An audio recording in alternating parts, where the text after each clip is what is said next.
This is Carlton, part of the ITV network. Well, now, after a dramatic and exceptional night of football, we bring you much later than scheduled the news from ITN.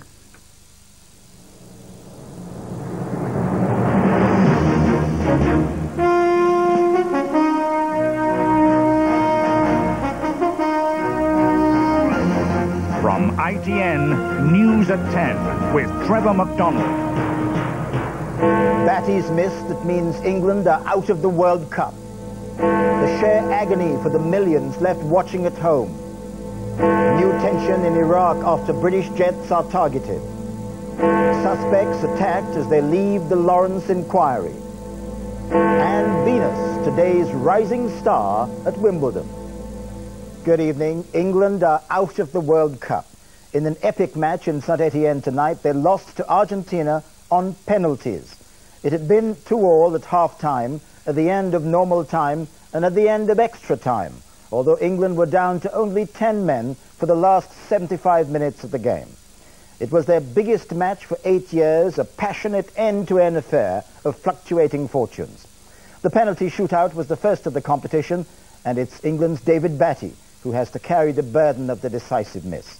Our sports correspondent Graham Miller reports from France. For the first time in this World Cup, England's fans were outnumbered by the opposition. There were far more Argentinian supporters inside the stadium in Saint-Étienne, but the sprinkling who made it, and the players of course, knew just about everyone back home was watching and cheering them on.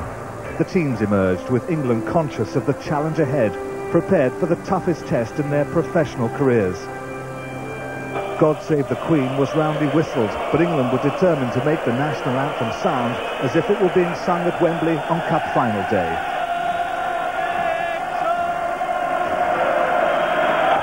Batistuta and Ortega of Argentina were considered to be the expected danger men, as England, with David Beckham in an unchanged lineup, prepared for kick-off. It started with promise for England. Michael Owen with a typically determined run at goal. Lasseau crossed it, and Alan Shearer just inches short of a first goal. It set the scene for an extraordinary first half. David Seaman pulled out of the challenge on Simeone, but the penalty was given. Batistuta did what he's paid a fortune to do, but Seaman almost saved it. Then young Owen, just 18 remember, earmarks himself as a star man around the world.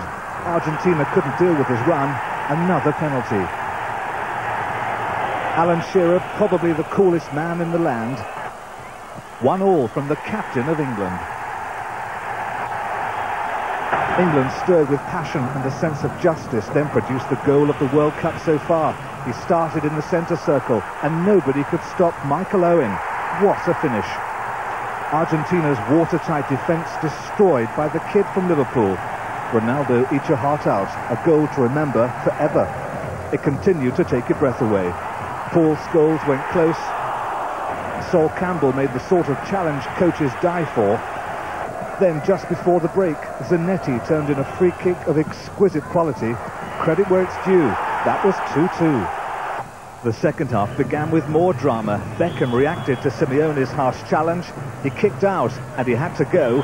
Only the fifth England player ever to be sent off. England, down to 10 men, were forced to regroup. The play swept from end to end, England claiming a third, but Shearer nudged the keeper. It was rightly disallowed. No satisfaction, but great enthusiasm as the game went beyond extra time to penalties. It all came down to David Batty's kick. Roa saved it. England, just as in Euro 96, go out on missed penalties. Graham Miller, News at 10, France. And straight now live to Graham Miller in France. Graham, what agony for David Batty tonight? Well, indeed, what agony for all of us. It was a classic game, wasn't it? It had just about everything. But David Batty's penalty miss, we'll all remember that, and he'll have agonies for months to come. But we must also remember the positive side. That goal from Michael Owen, he's only 18 years of age, remember. He ran fully 50 yards. This will attract all the big clubs from all around the world. If he goes, this boy will be a multi-millionaire by the age of 21, all as a result of this goal tonight. Graham, had Beckham not been sent off, we could have probably snatched a win over Argentina. It's arguable, isn't it? He'll regret this terribly. He was sent off early in the second half, only the 5th England player ever, indeed only the 2nd in a World Cup after Ray Wilkins in 1986. It let the side down, as you say. They had to play so much of the game without him, but he'll have to learn to live with it, just as David Batty will. And Graham, what now of Glenn Hoddle? Obviously profound disappointment. Will he stick with it? Oh, I think so. Had England played badly and lost, then the knives would have been sharpened for Hoddle's head. That's the name of the game in football. But England, you know, played very well. They can go home with their heads held high. Hoddle can now look forward to the next major football competition. It's the European Championships in the year 2000, and believe it or not, the very first qualifying match for England is this September. It doesn't stop. Graham Miller, Paris, thank you. Clearly a great number of England fans somehow got tickets for the match tonight, but thousands more didn't make it into the ground. Unlike in Lens, the bars stayed open tonight, but so far at least there's been no serious trouble. ITN's Bill Neely has the latest from Saint-Étienne.